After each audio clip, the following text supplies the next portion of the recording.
Hello everyone, welcome back to SD canvas to a new video. তো আশা করি সকলে তোমরা ভালো আছো।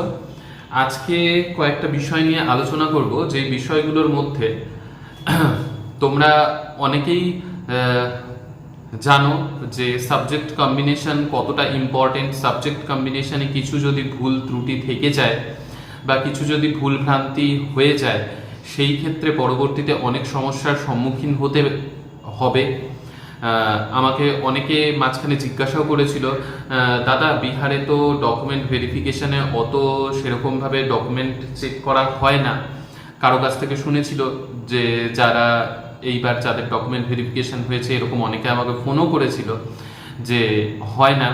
সেই ক্ষেত্রে সাবজেক্ট কম্বিনেশনের যদি একটু মিসম্যাচ হয় তো সেই সংক্রান্ত কোনো রকমের অসুবিধা হওয়ার তো কথা নয়। সেই ক্ষেত্রে স্টেট এক্সামটা কি দিয়ে আসতে পারি, যদি সিলেক্ট হয়ে যায় দেন বিপিএসসি এক্সাম দেবে, এরকম অনেকে আমাকে ফোন করেছিল।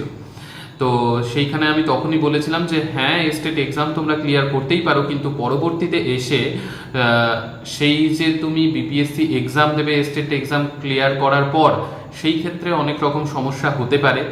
তো সেটা আমাদের কিষানগঞ্জেও মানে প্রত্যেকটা ডিস্ট্রিক্টে, ঠিক আছে, যখন ডকুমেন্ট ভেরিফিকেশন হয়, ডকুমেন্ট ভেরিফিকেশন বলতে অ্যাকচুয়ালি এখানে কি হয়, মানে এতদিন পর্যন্ত যেটা হচ্ছিল এরপর সেইটা আর থাকবে না।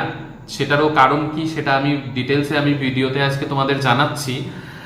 তো দেখো, টিআরই ওয়ানে বা টিআরই টুতে আমরা সিলেক্ট হয়ে আমরা যে এসেছি, তো সেই ক্ষেত্রে আমাদের পুরো প্রসেসটা মানে স্টেট এক্সাম ক্লিয়ার করার পর সেই স্টেট এক্সামের মার্কস দেখিয়ে আমাদের ওয়েব কপি এসেছিল। তখনও আমরা অরিজিনাল সার্টিফিকেট পাইনি বলে ওয়েব কপি দিয়ে আমাদের ফর্ম ফিল আপ করতে হয়েছিল। তো এক্সাম ডেটের আগে, মানে বিপিএসসি এক্সাম ডেটের আগে সব রকমের কোয়ালিফিকেশন তোমার কমপ্লিট থাকা দরকার। কোনোটা যদি না থেকে থাকে, সেটা যদি তুমি পরে আপলোড করো, সেইগুলো কিন্তু ধরা পড়বেই।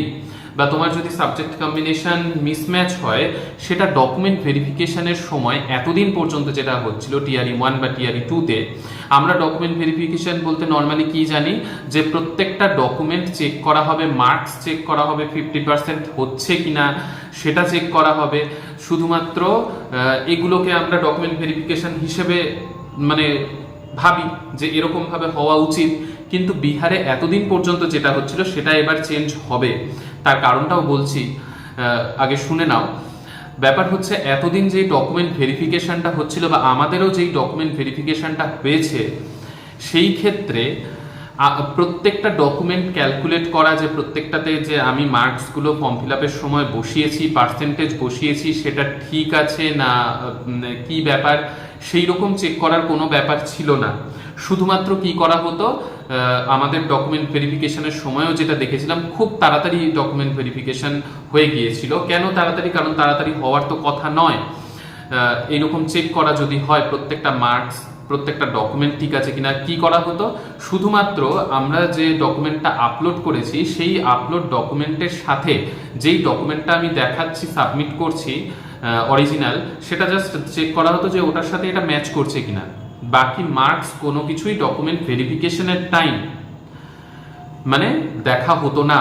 তো সেটা কখন? সেটা আমাদের সময় আমরা যে এক্সপিরিয়েন্স দিয়ে দেখলাম এবার, সেটা পরবর্তী ক্ষেত্রে এই যে আমাদের এখন চলছে চাকরি, এই পিরিয়ডে এখন কিন্তু বারবার আমাদের ডকুমেন্টের ভেরিফিকেশন চলছে। ঠিক আছে, আমাদের ডকুমেন্ট হচ্ছে যেমন ইউনিভার্সিটির থেকে আমাদের সার্টিফিকেট, আমাদের মার্কশিট যেগুলো আমরা সাবমিট করেছি, সেগুলো সব ইউনিভার্সিটিতে যাবে যাচাই হওয়ার জন্যে যে সবকিছু ঠিক আছে কিনা। ঠিক আছে, আবার সাবজেক্ট কম্বিনেশন যারা যেটা সাবজেক্টের জন্য অ্যাপ্লাই করেছো, যেমন সোশ্যাল সায়েন্সের জন্য, সায়েন্সের জন্য, ম্যাথের জন্য, যার যেটা সাবজেক্ট কম্বিনেশন, সেটা এখন যাচাই করা চলছে যে সবার সাবজেক্ট কম্বিনেশন ঠিক রয়েছে কিনা। আমি এইখানে একটা দেখিয়ে দিচ্ছি পেপার কাটিং, যেটা কাটিহার ডিস্ট্রিক্টে, দেখো আজকেই পেপার কাটিংয়ে এটা এসেছে যে এইরকম সাবজেক্ট কম্বিনেশনের গড়বড় রয়েছে, কিন্তু তারা এই মুহূর্তে চাকরি করছে।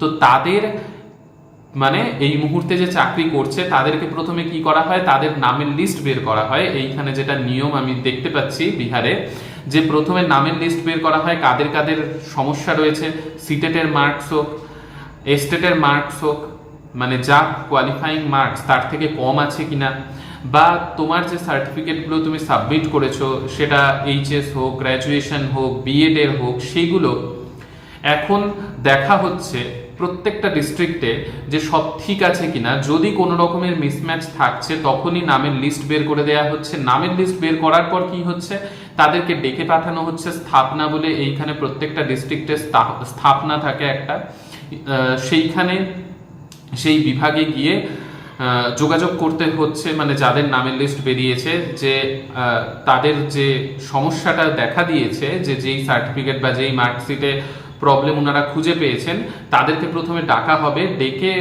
প্রথমে সুযোগ দেয়া হবে যে তোমার যে তুমি দিয়েছো সেইখানে যে আমরা ভুল দেখতে পাচ্ছি সেটা কি আদৌ ভুল না ঠিক, সেটা প্রথমে যা তোমার একটা সুযোগ দেয়া হবে। সেই ক্ষেত্রে তুমি যদি সঠিক রিজন না দিতে পারো, সেই ক্ষেত্রে আবার তোমার নামের লিস্ট বের করে সেইখান থেকে তুমি মানে তোমার সেইখান থেকে তোমার চাকরির পিরিয়ডটাকে টার্মিনেট করে দেয়া হবে।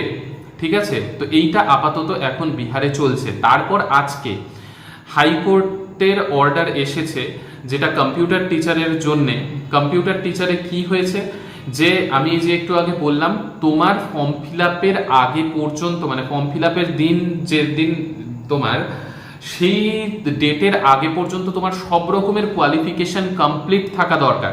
এমন নয় যে তুমি পরে কমপ্লিট করলে আর সেটাকে সাবমিট করে দিলে, সেরকম হবে না। আর সেই ঘটনাটা ঘটেছে টিআরই 1.0 যথেষ্ট পরিমাণে, যেটা আমাদের স্কুলেও একদিন আলোচনা হচ্ছিল। টিআরই 1-এ যারা এসেছে আমাদের স্কুলে তারাও আমাদেরকে একদিন এই ব্যাপারটা নিয়ে বলেছিল যে অনেকে এরকম ক্যান্ডিডেট রয়েছে, বা কম্পিউটারের ক্ষেত্রেও রয়েছে, প্রত্যেকটা সাবজেক্টেই হয়তো এইটা ব্যাপারটা হয়েছে টিআরই 1-এ, বা কম্পিউটারের ক্ষেত্রে একটু বেশি হয়েছে। কি হয়েছে, তারা স্টেট এক্সাম ক্লিয়ার করার পরেই তো বিপিএসসি এক্সাম দেওয়া যাবে। এবার কি হয়েছিল, সেই সময় টিআরই 1-এ ফার্স্ট যে এক্সামটা, সেই ক্ষেত্রে টিআরই 1 কারা দিতে পেরেছিল, তারাই দিতে পেরেছিল যাদের 2019 বা তার আগে স্টেট ক্লিয়ার করা ছিল।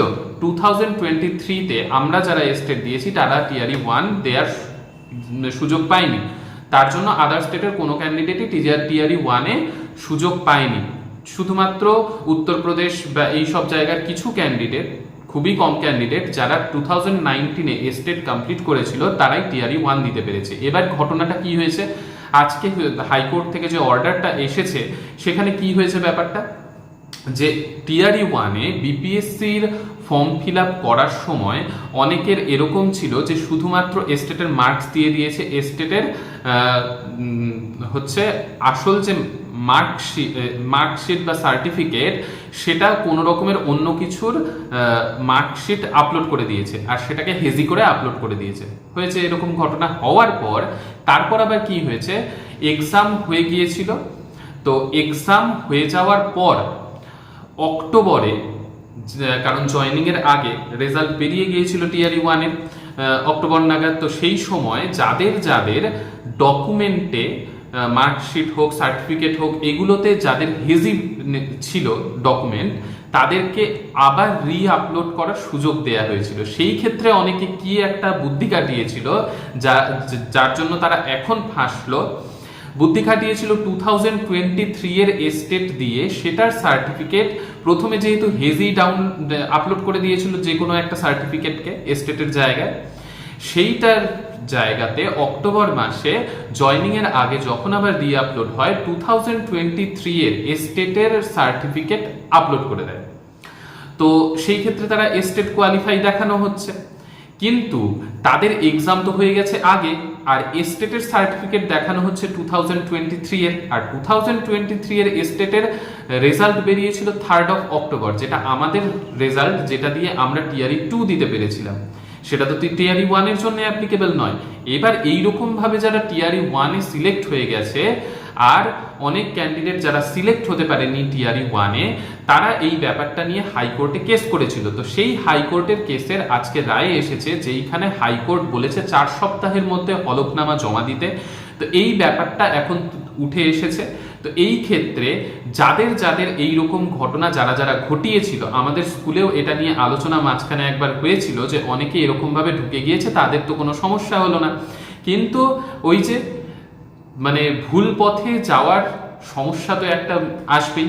সেই সমস্যা এখন এলো, যারা এরকমভাবে ঢুকে গিয়েছে টিআরই 1-এ তাদের এখন কিন্তু ডেকে পাঠানো হবে, নামের লিস্ট বেরোবে। এইরকমভাবে শুধুমাত্র কম্পিউটারেই তো হয়নি, প্রত্যেকটা সাবজেক্টেই এরকম হয়েছে কিছু কিছু, তো সেইগুলো এখন কিন্তু খুঁজে বের করা হবে।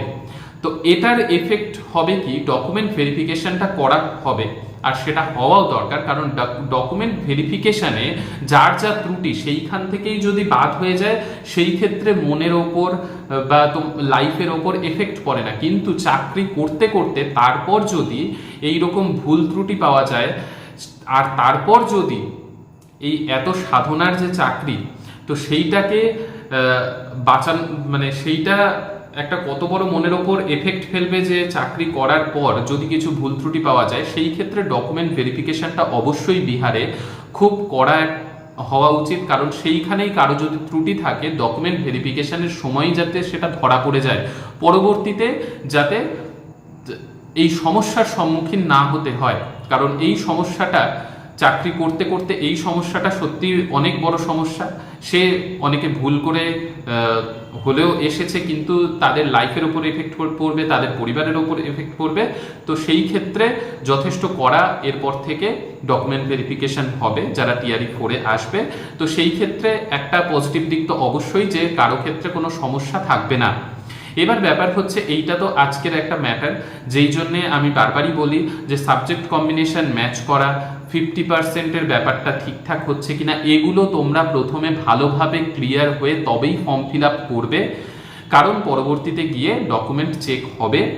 ডকুমেন্ট ভেরিফিকেশনে সেই রকমভাবে চেক না হলেও পরবর্তীতে এখানে কিন্তু ডকুমেন্ট ভেরিফিকেশন চলতেই থাকে, 2 বছরের মধ্যে চলতেই থাকে বারবার ডকুমেন্ট ভেরিফিকেশন।